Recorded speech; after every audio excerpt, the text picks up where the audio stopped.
hardly ever happens. That's what you always say. Oh! Big chop to the chest. Oh! And Tritone met him at the end. Oh! Both men showing their vast power. Oh! Tritone. And the counters Just a body lock. Two men trading Countering up. with body locks. Somewhere his grandfather grabbed his knee. Oh, and now he's locking in the ankle lock. Oh. And he's got that in pretty deep.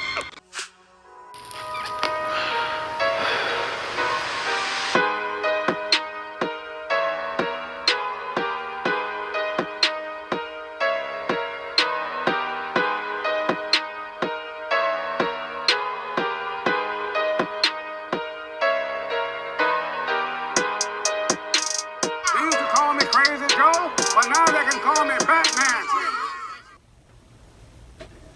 What up? Welcome back to the Necro Zoo. I am Bones. And in this one, we're going to take a look at the next figure I will be adding to my McFarlane DC Multiverse collection. Now, this time it is going to be the Robin King. Don't really know much about him in the comics, besides the fact that he is actually a form of Bruce Wayne, and instead of becoming Batman, when he's a kid, he kills his parents and kills Alfred and inherits the fortune and uses it to build himself like a crazy utility belt that has all the weapons you need to defeat all superheroes. And basically he's just like a really sick, sadistic form of Bruce Wayne, but he's actually a younger Bruce Wayne. I think he even becomes one of the Robin Crows, but then he is transformed into the Robin King. So he's kind of like the king of the Robin Crows, I would say. But he looks pretty cool in the package. Let's go ahead and break them out. Now, of course, this is from the Dark Father wave. This is the first figure I will be taking a look at. But let's go ahead and get into it. First off, he does come with your standard black McFarlane DC Multiverse stand. Now, it is not needed, but it is useful sometimes. Then you also have the data file card. Now, in this card, they do use an image of the figure. I would really prefer that they used artwork from the comics, but it is what it is, so it's a really nice image anyway. In the back, you do have some information.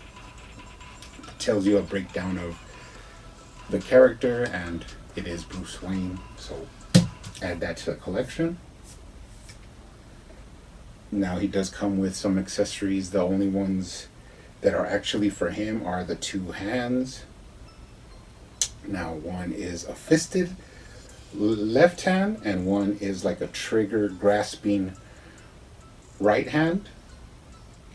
But they're pretty small, and compared to the hands that are on him, I really prefer the crazy, evil, gnarled talon hands that he comes with. So those would probably be staying on him.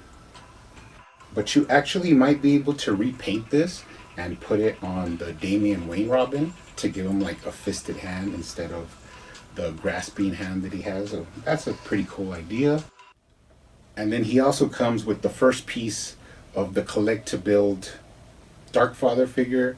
Now, this is the torso. It's a pretty good sized torso. He has a pretty awesome utility belt, but of course we'll get into this more when we build the figure. So we'll take this and hold on to it here. Now let's go ahead and take a look at them. Now, starting off at the head, pretty, not really creepy, but more like devil may care, like he's just like psycho, like he doesn't have any fears or anything. That's kind of like what the face gives me, with that big grin and the white emotionless eyes. Now, he does have a crown on his head. I think that was given to him after he became Robin King. but it is really soft and it is missing a little bit of accent paint. So eventually I might get in there and just add a little bit of highlights and stuff to separate each branch and stuff like that. It's like a thorn crown. And then he does have some chainmail around his head. And this actually a little bit restricts his articulation. Like he can look down and he can look up a tiny bit, but all the chainmail like rubs against his costume. But you can turn his head and get him into some pretty cool positions just to give him some character. And it depends on the positions, articulation you want to put him into. Moving down, he does have like a cool plumage shoulder pads kind of thing, like a kind of looks like ostrich plumes or something like that, but they have little highlights that make it like purple and green. You got some highlights in there to give it some shimmer, so it looks pretty nice. And then moving down, he does use the same torso as Damian Wayne, but they just repainted it. Even the utility belt is the same. Let's go ahead and take a look at the waist. Now, this one's pretty weird because he does have like an ab crunch, but the way he's built, it just pushes back up, but you can crunch him down. And then he goes back as well, but the same thing, since it's like a constricted rubber, it just goes back to it just wants to go back to the way it is. But what you can actually do is lean them back, like just by pushing them back and then pushing them forward.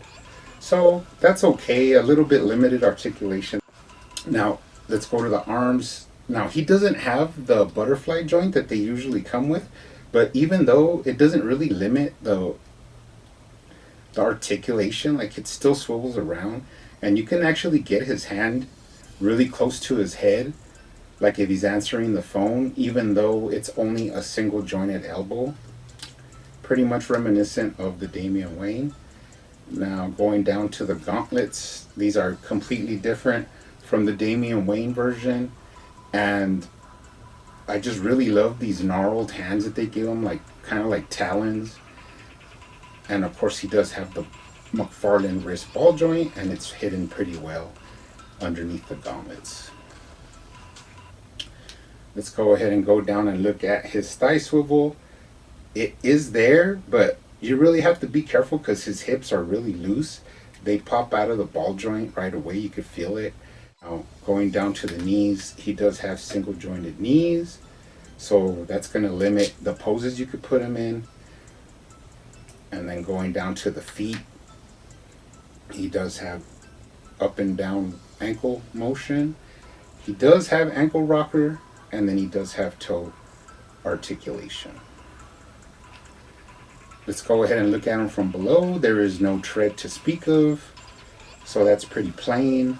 Moving up the back, a little bit of sculpt work. Now, one thing that is different is that the boots are sculpted in a different way. You could really see it from the back.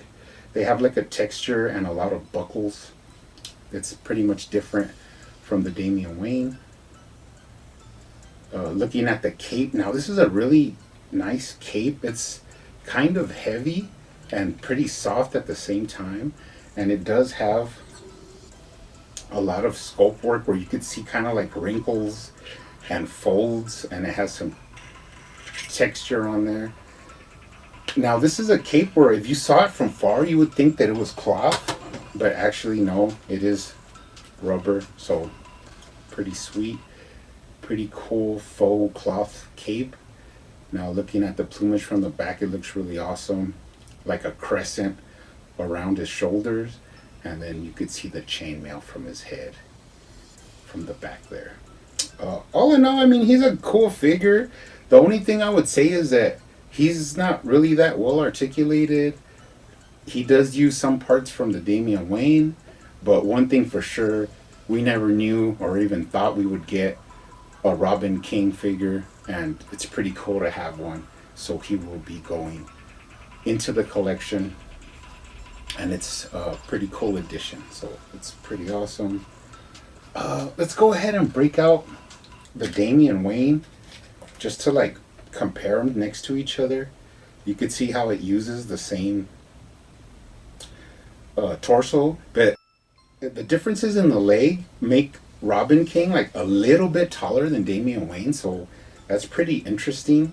You could just see he's like maybe a couple, like half an inch or a quarter inch taller than Damian Wayne, but like I said, they do use a lot of the same torso. Now, as I said before, the gauntlets are very different, and also the boots are really different.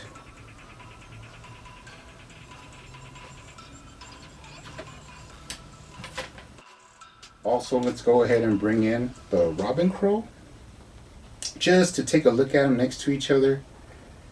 Pretty similar in some respects, but of course this body is completely different, has a whole different feel to it, but pretty cool comparison. Now let's go ahead and take a look at them with some different figures. First up, let's put them with my custom Batman 1000 from McFarlane, but with the yellow oval, which is a little custom that I did. It just switched out parts. And then let's take a look at them with my custom Batman designed by Todd McFarlane that I added some clear goggles to and some repaints. Took off the knives from the front part of his utility belt, so it's another little custom. And then finally, let's take a look at them next to my custom Batman Who Laughs, which is where I took the Batman Who Laughs with the Tyrant Wings and the original Batman Who Laughs release and just combined them into like the ultimate Batman Who Laughs. Pretty cool figure there.